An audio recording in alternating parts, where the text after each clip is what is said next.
The Chinese violated those agreements. Now, the state of the border will determine the state of the relationship. In this world, no country, not even the United States today, has the ability to address big global challenges all on their own. This is a 21st century way of responding to a more diversified, dispersed world.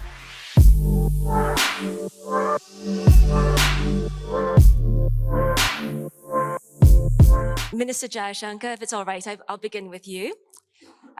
We just heard about how France and Europe in general are contributing to Indo-Pacific security. But since we are in Europe, I'd like to ask you how India is contributing to European security. India has spoken out vociferously against China for its actions on the disputed border between India and China. But India, however, has abstained from voting on Ukraine in the UN Security Council. Could you please help me understand if India's position is that different principles should apply in different parts of the world? Well, I don't think the situations in the Indo-Pacific and the transatlantic are really analogous, and certainly the assumption in your question that somehow there's a trade-off, and one country does this in the Pacific, so in return you do something else. I don't think that's the way international relations work. We have, I think, quite distinct challenges. What's happening here, what's happening in the Indo-Pacific. In fact, if there was a connection by that logic, you would have had a lot of European powers very early taking very sharp positions in the Indo-Pacific, and we didn't see that. We haven't seen that since 2009. So now, yes, there is now, from last year, a EU strategy. What you spoke about in your remarks, France, Germany, Netherlands, these are all very recent developments. And the problem in Indo-Pacific is not recent. So I would say you really need to look at that question again. So you disagree that principles, the international rules-based order, international law, you disagree that that should apply across the world uniformly? No, I think I would say principles and interests are balanced.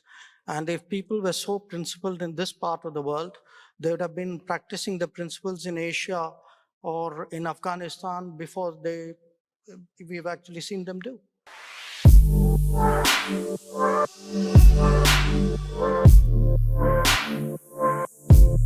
Let's move on to the next question to you. And moving away from Europe now, India's relations with China took a sharp downturn in, I think it was around June 2020, given the Ladakh crisis on your border. What has the crisis meant for India's China strategy? And has it meant a decisive and enduring shift towards the West? It has, look, it's a problem we are having with China.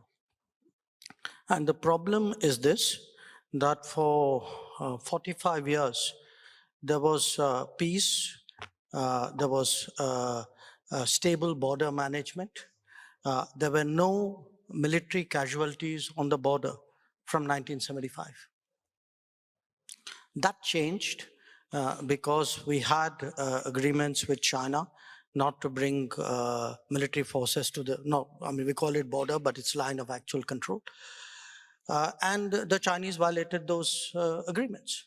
Now, the state of the border will determine the state of the relationship. That's natural.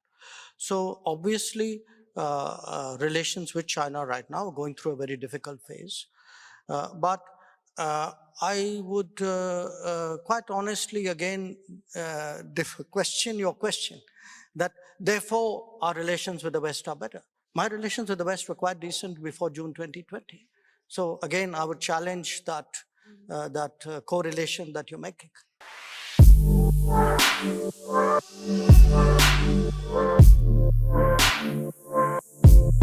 Perhaps just one more question on India and Southeast Asia. Prime Minister Modi has look East, enact East policy. He's sought to focus more in Southeast Asia. However, a recent poll, in fact, I think it was published just last week, indicates that on this occasion of the 30th anniversary of ASEAN-India relations, which we celebrate this year, at this time, levels of trust between Southeast Asian countries and India are fairly low. India ranks fifth after Japan, the United States, the EU, China, and only 16.6% of respondents in this poll have said that they have confidence in India. What do you think India can do better to leverage its great soft power in the region? I'm a politician, so I believe in polls, but I've never seen a poll which has made any sense to me when it comes to foreign policy. So I guess the one you cited probably is part of a long list there. But I would say that our relations right now with ASEAN are actually growing well. I mean, if I were to actually look at the evolution, the two big changes which are taking place, we have much stronger security cooperation with ASEAN. I've just come from a trip to the Philippines, where we've actually signed agreements for military supplies to the Philippines. We are part of ADMM Plus. We have strong bilateral relations with Singapore, Indonesia, and Vietnam, amongst others. And the other is physical connectivity. So I hate to challenge you for the fourth time, but I don't think that poll's very good.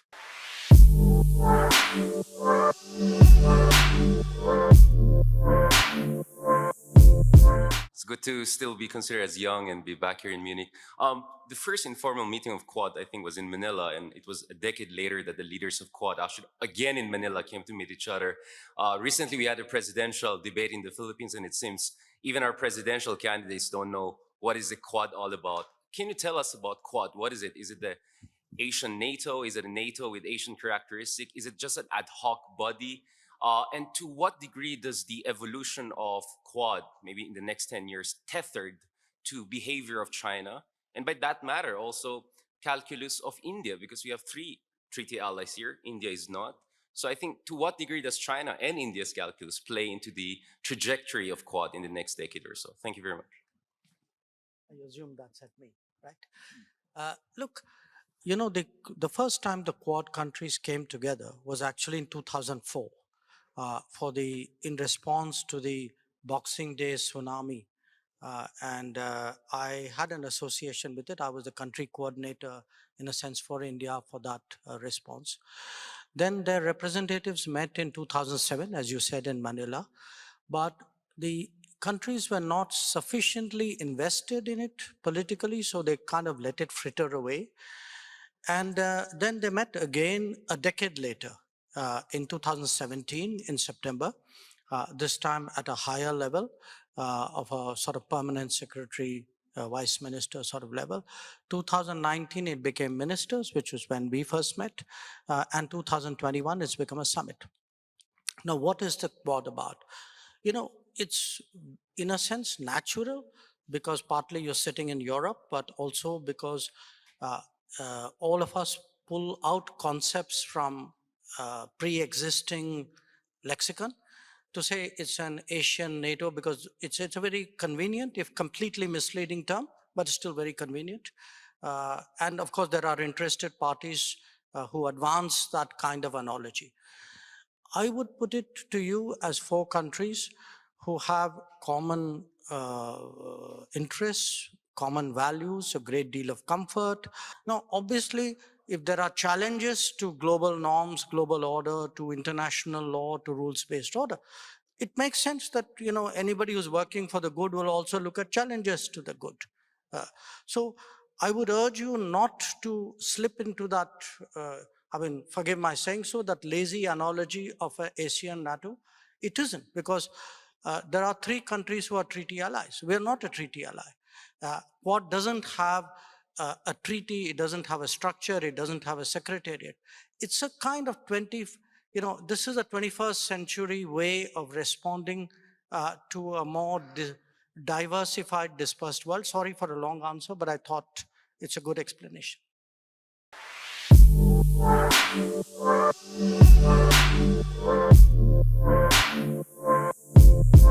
You know, in 2016, we were, I think, among the first, or probably the first country who actually laid out in detail our connectivity policy.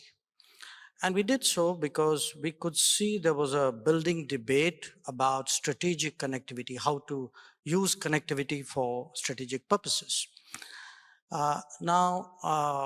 Essentially what we suggested was that connectivity should be transparent, it should be commercially based, it should have local buy-ins, it should not create debt, it should be environmentally and ecologically friendly, it should not be unilateral, and it should not violate the sovereignty and territorial integrity of countries. It should not be built unilaterally by other countries.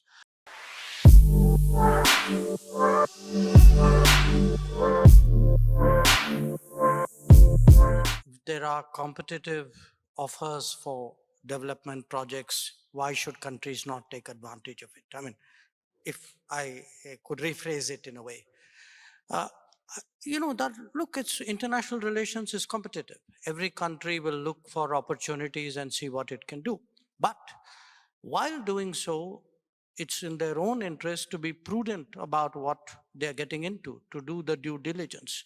We have seen now countries, including in our region, being saddled with large debts. We have seen projects which are commercially unsustainable, airports where an aircraft doesn't come, harbors where a ship doesn't come. I think people would be justified in asking themselves, what am I getting into? You know, it's obviously in the interest of the country concerned, but it's also in the interest of the international community, because unsustainable projects don't end there. They then often the next is debt becomes equity, and that becomes something else.